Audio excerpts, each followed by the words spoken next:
Last जो आपकी class हुई थी उसमें बताया गया था कि 4 टाइप ऑफ कोलिगेटिव प्रॉपर्टीज होती हैं। तो उनमें से हम एक के बारे में आज आप बात करने वाले हैं आपसे, उसको आपको डिस्कस करते हैं। तो हम सबसे पहले बात करेंगे आज आपसे ओस्मोसिस के बारे में, लेकिन ओस्मोसिस से पहले जो आपसे बात होगी वो बात की जाएगी आपसे एसपीएम के बारे में। तो पहले हम चलते हैं एसपीएम की ओर। तो हमारे पास एसपीएम जो है, एसपीएम होता है semi permeable membrane. Semi permeable membrane जो है, एक तरह से बारीक सी एक मेम्ब्रेन होती है, एक थिन लेयर वाली मेम्ब्रेन होती है, जिसमें से जो पास होगा वो केवल सोलवेंट के पार्टिकल मूव कर सकते हैं। ओनली सोलवेंट पार्टिकल मूव करते हैं, पास हो सकते हैं। ये आपका सेमी परमेबल मेम्ब्रेन का मेन वर्क होता है कि इसमें से सोलवेंट पास हो जाएंगे। लेकिन अगर हम बात करते हैं सोल्यूट की, तो solute particle can not be pass. तो ये हमारे पास पास नहीं होंगे, उसमें से नहीं निकलेंगे। तो हमारे पास जो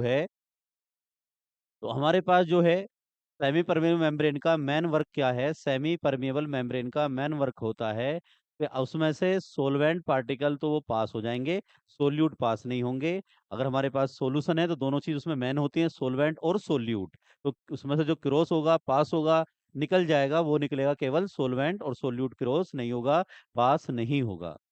अब बात आती है जिसके बारे में हम कह रहे थे, ओस्मोसिस। ओस्मोसिस जो होता है, ओस्मोसिस के बारे में बात करते हैं। आप सबने देखा होगा कि कभी कभी क्या होता है घरों पर, आपने देखा होगा किशमिश वगैरह लेते हैं, और किशमिश वगैरह को हम रात में पानी में, आपका जो है दूध में डाल देते हैं, और सुबह को देखते हैं तो वो फूल जाता है, उसका साइज बढ़ जाता है। तो उसका रीजन क्या है? वो जो एक प्रोसेस हुआ है वो ओस्मोसिस के थ्रू हुआ है। उसी को आओ समझते हैं हम कि उसमें होता क्या है।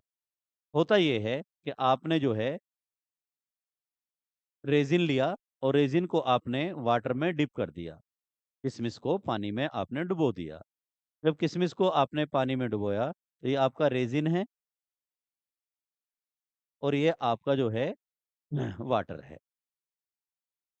अब हमारे पास रेजिन जो है वो थोड़ा सा अंदर देखेंगे, रेजिन को जब फोड़ेंगे तो अंदर से वो गाढ़ा सा निकलता है, तो हम कह सकते हैं उसकी कंसंट्रेशन हाई होती है।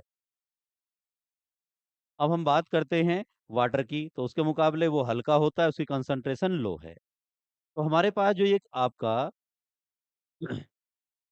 आपका अंगूर के ऊपर है, किशमिश के ऊपर है, आपका ये होती हैं आपकी एसपीएम। आपकी जो सेमी परमेबल मेम्ब्रेन है, ये किशमिश के ऊपर भी रहती है, रेज आपका जैसे हम रेजिन बोलते हैं, अंगूर के ऊपर भी पाई जाती है। और ये जो है आपका जो ओनियन है, प्याज, प्याज को जब हम अंदर से खोलते हैं तो छिलके के ऊपर जो है एक बारीक सी लेयर उतरती है, वो भी आपका एसपीएम की तरह बिहेव करती है। तो हमारे पास जो है ये जो ऊपर है, इस पर ये है एसपीएम। एसपीएम जो है इसमें से पास कौन होगा? केवल सोलवेंट। तो आपका जो है रेजिन है आपका जो है, उसमें उसकी कंसंट्रेशन हाई है, उसकी कंसंट्रेशन लो है। तो होता क्या है, जो आपका लो कंसंट्रेशन वाला है वो हाई कंसंट्रेशन की ओर मूव करता है। लो कंसंट्रेशन वाला हाई कंसंट्रेशन की ओर मूव करेगा, लेकिन मूव करेगा केवल सोलवेंट पार्टिकल। क्यों करेगा सोलवेंट पार्टिकल? क्योंकि एसपीएम जो होता है उसमें से सोलवेंट ही पास हो सकता है। तो ये फिनोमिनन है, स्पॉन्टेनियस वाला फिनोमिनन। स्पॉन्टेनियस का मतलब है अपने आप हो जाना।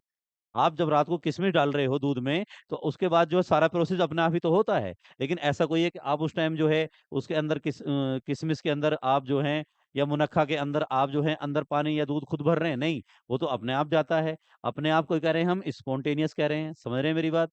तो इसमें हो क्या रहा है, इसमें लो कंसंट्रेशन वाला हाई कंसंट्रेशन सॉल्यूशन की ओर फ्लो करेगा, और फ्लो करेगा एसपीएम के थ्रू। और जो आपका जो प्रोसेस कहलाएगा वो कहलाएगा ओस्मोसिस। जो आपका ये प्रोसेस है वो कहलाएगा ओस्मोसिस। तो ओस्मोसिस में क्या होता है, सोलवेंट पार्टिकल मूव करते हैं लो कंसंट्रेशन से हाई कंसंट्रेशन की ओर थ्रो एसपीएम स्पॉन्टेनियसली, उसे कहा जाता है ओस्मोसिस। अब बात आती है ओस्मोटिक प्रेशर। हम बात करते हैं ओस्मोटिक प्रेशर। अब ओस्मोटिक प्रेशर क्या है, जरा इसको समझते हैं।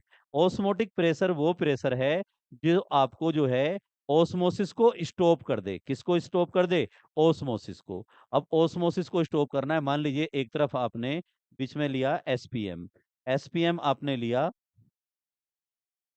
जब आपने एसपीएम लिया, तो एसपीएम लेने के बाद एक तरफ आपके पास सॉल्यूशन है, ये आपका सॉल्यूशन है, ये आपका सॉल्वेंट है।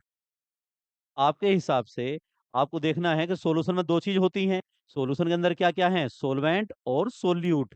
लेकिन सॉल्वेंट तो ये अपना अकेला है, तो हमारे पास होता क्या है, जब हमारे पास ये अपना सॉल्वेंट है, तो सॉल्यूशन जो है, इसकी कंसंट्रेशन हाई है और इसकी कंसंट्रेशन लो है। कंसंट्रेशन मतलब गाढ़ा है, ये थोड़ा-सा इससे हेवी रहेगा। तो क्या होगा, अभी बताया गया कौन मूव करेगा? लो कंसंट्रेशन वाला हाई की तरफ मूव करेगा। तो होता क्या है, ये इधर की तरफ फ्लो करता है, इधर की तरफ मूव करता है। कौन करता है? सॉल्वेंट। इसमें से निकलता है एसपीएम में से। अब हमने देखा ये इसमें फ्लो कर रहा है। अब हम चाह रहे हैं कि ये इसमें फ्लो ना करे।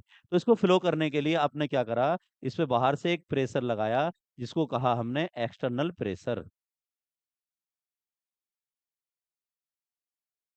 अब एक्सटर्नल प्रेशर जो हमने यहाँ पर अप्लाई किया, तो एक्सटर्नल प्रेशर जब हम इस पे अप्लाई करेंगे, तो क्या होगा, जब इस पे प्रेशर अप्लाई किया, तो जो इसका स्पेस था वो तो हो जाएगा फिल। अब ये इसमें फ्लो नहीं करेगा और जिस प्रेशर पर ये इसमें इधर आना फ्लो नहीं करेगा, इधर आना रुक जाएगा, स्टॉप हो जाएगा। जब ये इधर आना स्टॉप हो जाए, प्रिवेंट हो जाए, रुक जाए, जिस प्रेशर पर भी ये रुकेगा, वो प्रेशर कहलाएगा आपका ऑस्मोटिक प्रेशर। ये जो एक्सटर्नल प्रेशर जिससे आप ओस्मोसिस को स्टॉप कर रहे हो, वो कहलाएगा आपका ओस्मोटिक प्रेशर। तो क्या कह रहे हैं हम? When solution and solvent are separate by SPM, दोनों को सेपरेट रखा हुआ है, सॉल्यूशन को भी और सॉल्वेंट को भी, दोनों को हमने सेपरेट रखा हुआ है। सॉल्यूशन और सॉल्वेंट क्या हैं? एक दूसरे से सेपरेट हैं। अब क्या होता है, हमने सॉल्यूशन पे बाहर से एक एक्सटर्नल प्रेशर लगाया, जो इसको इसमें आने से रोकेगा। जो हमने बाहर से एक्सटर्नल प्रेशर लगाया, जिस प्रेशर पर ये ऑस्मोसिस का प्रोसेस जो लो से हाई की तरफ होता है, वो स्टॉप हो जाए, उस प्रेशर को कहा जाता है ऑस्मोटिक प्रेशर। उसको हम नोट कर लेते हैं। तो आपका जो ऑस्मोटिक प्रेशर है, वो प्रेशर है जो ऑस्मोसिस के प्रोसेस को स्टॉप कर दे। ऑस्मोसिस के प्रोसेस को स्टॉप करने वाला एक्सटर्नल प्रेशर है आपका ऑस्मोटिक प्रेशर। तो नेक्स्ट क्लास में आगे चलेंगे। आज के लिए इतना ही। Thank you.